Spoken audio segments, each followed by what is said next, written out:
دل کی ہو تو کر خدمت فقیروں کی، نہیں ملتا یہ گوہر بادشاہوں کے خزینے میں۔ اور نگاہ مرد مومن سے بدل جاتی ہیں تقدیریں، نگاہ مرد مومن سے بدل جاتی ہیں تقدیریں، گر ہو ذوق یقین پیدا تو کٹ جاتی ہیں زنجیریں۔ برادران اسلام، میں تھوڑی دیر کے لیے حصول برکت کے لیے آپ کے سامنے حاضر ہو گیا ہوں، اور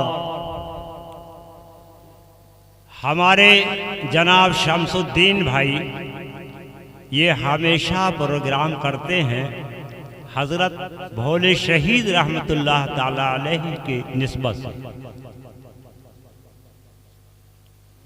یہ ناچیز جو آپ کے سامنے بول رہا ہے، 5-6 سال قبل حضرت بھولے شہید رحمت اللہ تعالی علیہ کی بارگاہ میں 12 سال تک جارو کشی کر چکا ہوں۔ میں نے خدمت کی ہے، اور جو آپ کی کرامتیں دیکھی ہیں اگر میں بتانے پر آ جاؤں تو کم سے کم 3-4 گھنٹہ لگ جائے گا، لیکن ایک چھوٹی کرامت میں آپ کو سناتا ہوں سرکار بھولے شہید رحمت اللہ تعالی علیہ۔ جمعرات اور اس کے گواہ اور 2-3 لوگ ہیں۔ حضرت سیمر کا ایک پیڑ لگا ہوا تھا اتر جانب، 3 چھاتا اس میں لگے ہوئے تھے۔ وہاں کے کچھ لڑکوں نے کہا کہ میلے کے روز ہم ڈھیلا پھینکیں گے تاکہ سب یہاں پریشان ہو۔ میں نے چلتے وقت شام کو دعا مانگی کہ سرکار جو لوگ بھی زائرین آئیں گے سب آپ کی محبت میں آئیں گے، اور ہمارے کہنے کا مقصد یہ ہے کہ جب تک جمعرات آئے 1 ہفتے کے بعد ایک چھاتا بھی، ایک سارنگ بھی اس میں نہ رہ جائے۔ حقیقت میں وہی ہوا، 3 چھاتا سب کے سب چلے گئے۔ تو صابر جو ابھی بھی بیٹھتے ہیں وہ گواہ ہیں اس بات کے۔ تو سرکار کی کرامتیں بے شمار ہیں۔ 12 سال میں نے بہت، جو لڑکا لڑکی نہیں بولتے تھے وہ بولنا شروع کر دی۔ ایک بہرائچ سے جو ہے ساس اور پتو آئی، بہت رو رہی تھی کہ بچہ دودھ نہیں پی رہا ہے۔ ہم نے صرف یہ کیا کہ خاک اس کے لب سے لگا دیا اور بچہ دودھ پینے لگا۔ بہت سی کرامتیں میں نے دیکھی، لیکن مختصر جو میں نے تلاوت کیا ہے، حق تعالیٰ ارشاد فرماتا ہے کہ الا ان اولیاء اللہ لا خوف علیہم ولا هم یحزنون، یعنی خبردار، بے شک جو اللہ کے ولی ہیں ان پر کوئی خوف نہیں اور نہ وہ غمگین ہوں۔ بلا شبہ جو اللہ کا محبوب و پیارا ہو جاتا ہے، نہ تو اس کو دنیا میں کسی کا خوف اور خطرہ رہتا ہے، اور نہ آخرت ہی میں ان کو کوئی رنج اور غم۔ دنیا میں جب تک حیات ہیں، یعنی دنیا میں حاجت مندوں کی حاجت روائی فرماتے ہیں، مظلوموں کی فریاد رسی کرتے ہیں، نامرادوں کی مرادیں بر لاتے ہیں۔ اسی طرح وصال کے بعد بھی اپنے زائرین کو اپنے فیوز و برکات سے مستفید فرماتے ہیں۔ اولیاء ولی کی جمع ہے، اور ولی کا معنی ہے دوست، قریب، مددگار۔ یہ دین کے مددگار ہوتے ہیں۔ اچھی کشتی سب کو تیرانا آتا ہے، مگر اللہ کا ولی ٹوٹی ہوئی کشتی کو اس پار سے اس پار کر دیا کرتا۔ اس سے پہلے بھی اولیاء اللہ گزرے ہیں اور اب بھی ہیں اور قیامت تک ہوتے رہیں گے۔ اس سے پہلے بھی اللہ والے ہو گزرے اور اب بھی ہیں اور قیامت تک ہوتے رہیں گے، یہ سلسلہ چلتا ہی رہے گا۔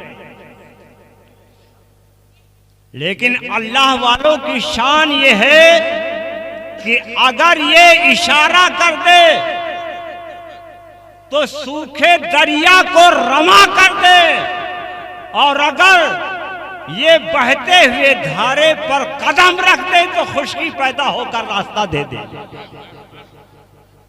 ایک واقعہ مجھے یاد آیا، حضرت عمر فاروق اعظم رضی اللہ تعالی عنہ کے زمانے میں دریائے نیل، جو مصر میں دریائے نیل اپنی عادت کے مطابق خشک ہو گیا، تو وہاں پہ گورنر حضرت عمرو بن عاص رضی اللہ تعالی عنہ،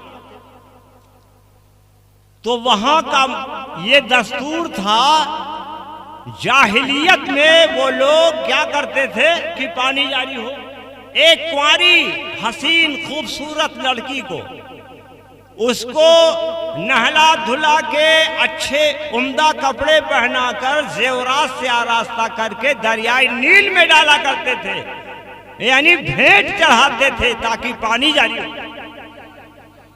لیکن جب حضرت عمر فاروق اعظم رضی اللہ تعالی عنہ نے سنا کہ دریائے نیل اپنی عادت کے مطابق خشک ہو گیا، تو آپ گھبرائے نہیں، بلکہ نہایت اطمینان سکون کے ساتھ ایک ایسا تاریخی خط لکھا جو تاریخی عالم میں بے مثال ہے،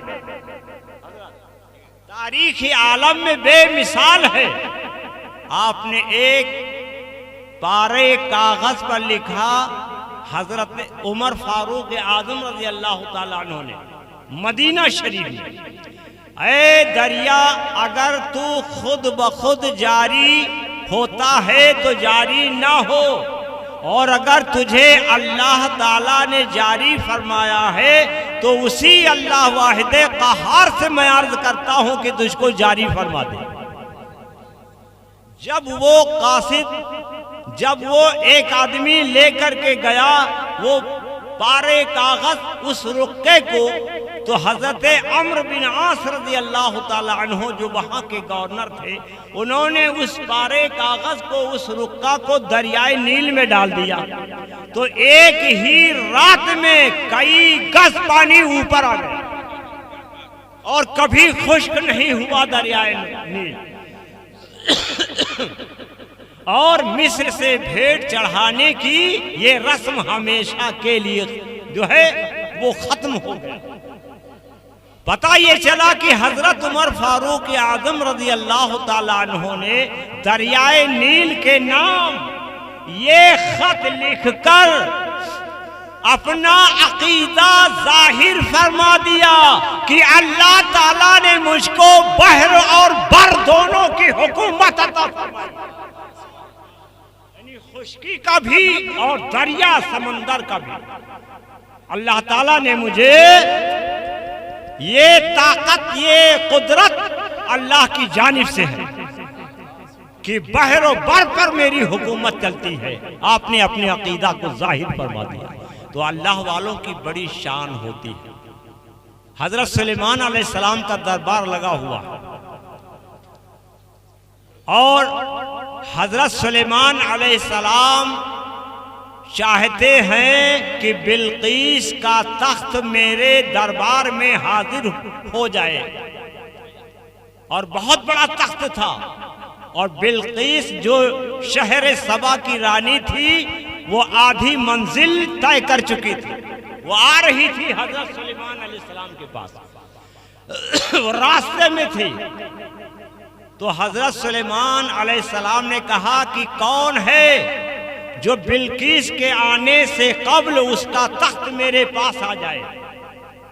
تو اس میں حضرت آصف بن برخیہ جو آپ کے وزیر بھی تھے، امتی بھی تھے، اور صاحب کرامت ولی بھی تھے، انہوں نے عرض کیا یہ واقعہ اللہ تعالیٰ نے کلام پاک میں فرمایا ہے کہ حضرت اللہ تعالیٰ بھی چاہتا تھا کہ آصف بن برخیہ کی کرامت بزرگی لوگوں پر ظاہر ہو جائے۔ تو انہوں نے عرض کیا یا نبی اللہ میں اس تخت کو لاتا ہوں۔ تو حضرت سلیمان علیہ السلام نے پوچھا کہ کتنی دیر میں لاؤ گے؟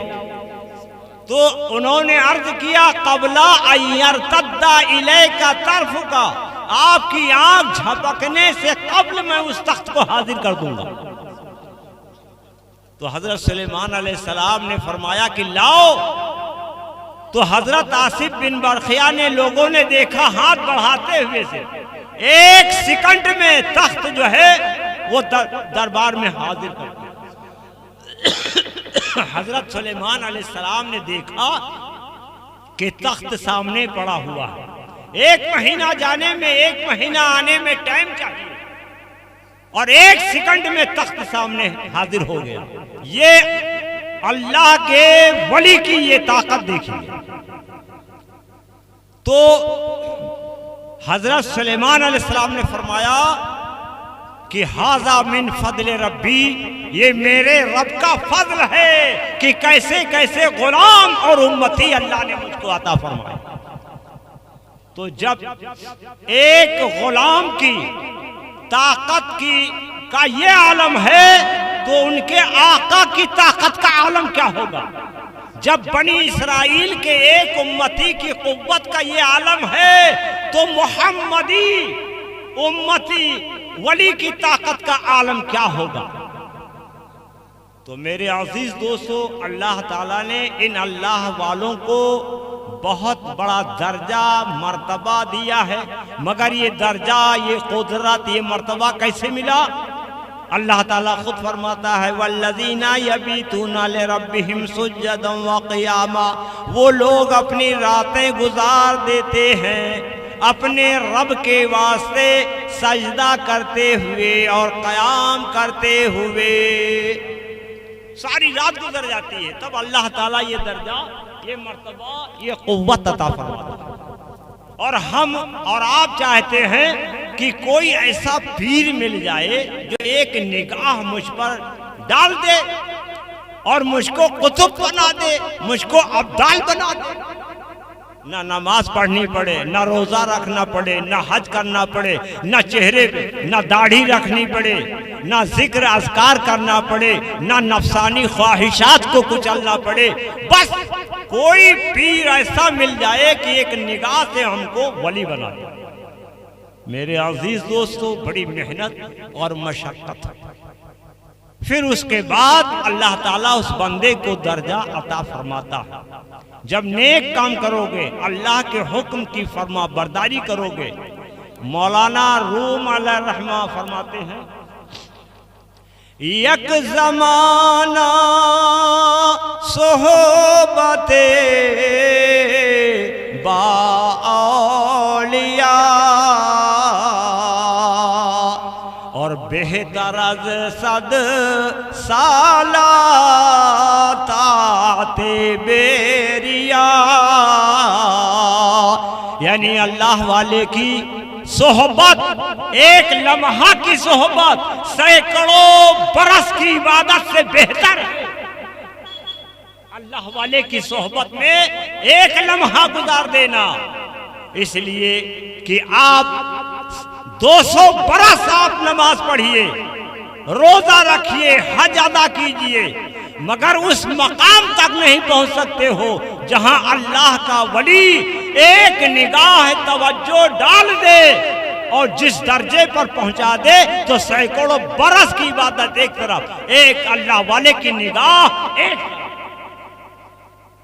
تو مولانا روم علیہ الرحمہ نے فرمایا کہ بے ریا، جس میں دکھاوے کی نمائش کی نماز نہیں، بے ریا عبادت سینکڑوں برس کی عبادت سے بہتر ہے کہ تھوڑی دیر کسی اللہ والے کے پاس بیٹھ جاؤ۔ قرآن عظیم کی تلاوت کرنے سے آہستہ آہستہ قلب کی سیاہی دور ہوتی ہے، مگر اللہ والے کی ایک نظر میں وہ کایا پلٹ دیتی ہے۔ اسی لیے کہتے ہیں کہ نگاہ ولی میں وہ تاثیر دیکھی اور بدلتی ہزاروں کی تقدیر دیکھی۔ میرے عزیز دوستو بس اتنی سی بات، قیامت کے دن نفسی نفسی کا عالم ہوگا، کوئی کسی کا پرسان حال نہ ہوگا۔ اس وقت یہ جماعت اولیاء اللہ کی وہ بلا خوف ہوں گے، ان کو کوئی خوف نہیں ہوگا، اور اپنے چاہنے والوں کی، اپنے محبوں کی دستگیری فرمائیں گے قیامت کے دن، ان کی شفاعت کریں گے قیامت کے دن۔ اسی لیے اللہ تعالیٰ ارشاد فرماتا ہے کہ جب کوئی اللہ کا ولی، جب کوئی بندہ کہے گا کہ جناب میں نے آپ کو وضو کے لیے پانی دیا تھا، تو اللہ تعالیٰ ارشاد فرمائے گا اچھا ہمارے نیک بندے کو اس نے وضو کے لیے پانی دیا تھا، اس کو جنت میں لے جاؤ۔ کوئی کہے گا میں نے کھانا کھلایا تھا، تو اللہ فرمائے گا اس کو بھی جنت میں لے جاؤ۔ بہت سے گنہگار اللہ والوں کی شفاعت سے بھی بخشے جائیں گے، اور میرے آقا صلی اللہ تعالی علیہ وسلم تو ہر گنہگار کی شفاعت کریں گے، یہاں تک کہ ایک امتی بھی آپ کی جہنم میں نہیں رہے گا۔ تو یہ اللہ کے محبوب کی پیاری یہ محفل ہے، اس میں آنا چاہیے اور بیٹھنا چاہیے، آپ کے گناہ بھی اللہ تعالیٰ معاف کرے گا۔ وما علینا الا البلاغ، بس تھوڑی سی بات ہم کو عرض کرنی تھی، اور ہمارے نثار بھائی نے جو کچھ بھی کہا ہے، ہمارے نوجوانوں کو سمجھایا ہے، انہوں نے نصیحت کی ہے، یہ بڑی نصیحت آمیز باتیں ہیں۔ میں بھی تائید کرتا ہوں کہ گناہ کے کام میں ملوث نہ ہو۔ میرے عزیز دوستو، ایک جملے پر میرے غور کر لو تو زندگی سنور سکتی ہے۔ وہ کیا؟ اگر نیکی کرنے میں آپ کو تکلیف محسوس ہوتی ہو تو آپ نیکی کر لیجیے۔ بات سمجھ لیجیے، صرف یہی ایک بات سمجھ لیجیے، کوئی بھی نیکی کا کام آپ کرنا چاہتے ہیں، اس میں آپ کو تکلیف ہو رہی ہے تو اس کو کر لیجئے، اس لیے کہ تکلیف ختم ہو جائے گی مگر نیکی آپ کی باقی رہے گی۔ اور اگر کوئی بدی کا کام کرنا چاہتے ہو تو اس کو نہ کرو، اگر کرو گے، اگر کرتے ہو بدی کا کام، برائی کرتے ہو تو گناہ باقی رہے گا، لذت ختم ہو جائے گی، لذت ختم ہو جائے گی مگر گناہ ہمیشہ باقی رہے گا۔ لہذا اس جملے پر غور کر لیجیے کہ نیکی کرنے میں اگر تکلیف محسوس ہو تو کر لو، تکلیف دور ہو جائے گی مگر نیکی ہمیشہ باقی رہے گی۔ اللہ تعالی ہمارے ان نوجوان بچوں کو شریعت مطہرہ پر عمل کرنے کی توفیق عطا فرمائے۔ وما